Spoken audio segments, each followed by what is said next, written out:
have an agreement on the future of climate change without involving them. Asif Saleh there in Dubai. Thanks very much for the latest. Let's speak now to Asif Saleh, who's at the summit as well as part of the delegation from Bangladesh. Asif is the Executive Director of BRAC, an NGO and a leading authority on locally led climate adaptation. Thank you for being here with us. Just how important is this COP gathering? Thank you so much for having me, Matthew. But I think it's extremely important, like every year, and essentially, because this is the only platform for countries like Bangladesh and climate vulnerable countries like Bangladesh to really advocate for the people who are living on the margin. And essentially what we come here to kind of mobilize our sort of strength together to advocate for those people who are not really, you don't hear about them. Because I don't think the global community truly appreciate that the reality of climate change hits the most marginalized people in these countries. And I don't think there's talk about adaptation and the financing of for adaptation that needs to come doesn't get enough amplification. So for me, that's why these forums is very, very important. How important then that agreement about the loss and damage fund, because Sultan Al-Jaber saying that talking about unlocking finance to ensure that the global south does not have to choose between development and climate change. Is the choice at the moment that stark? Yes, I think the loss and damage fund is a very important victory because essentially last year we agreed on it and this year is getting operationalized and countries are putting money in it. But is this enough? Absolutely not. You just, know about some of these commitments that were made, which are in millions of dollars.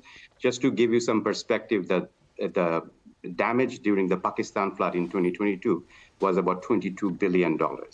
The floods that happened in Bangladesh was about $1 billion. So clearly that is not enough.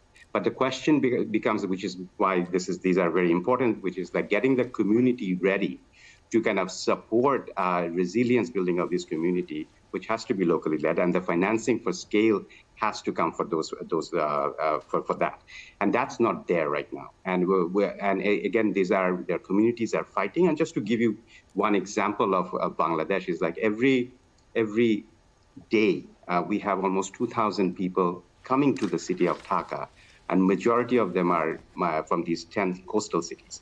And this is basically happening, impacting food security, water security, these coastal cities. So people are fighting. People are fighting with whatever they have, but that's not enough. That's why we need big adaptation financing commitment. That is essentially my biggest expectation, that we need serious commitment to help the community on adaptation needs from these countries. And we need to also hold the countries accountable for their commitments and make these financing available, accessible for the locally led organizations and community, so that the money goes to the ground really fast.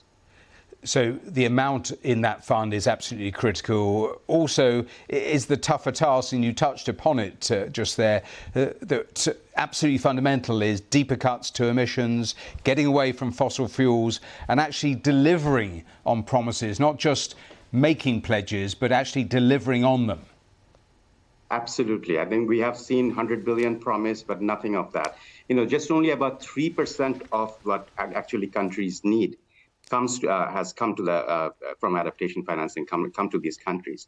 So that's clearly not enough. And I think what we heard today was important, but essentially we need to see action. Action needs to be faster than the destruction that is happening on the ground.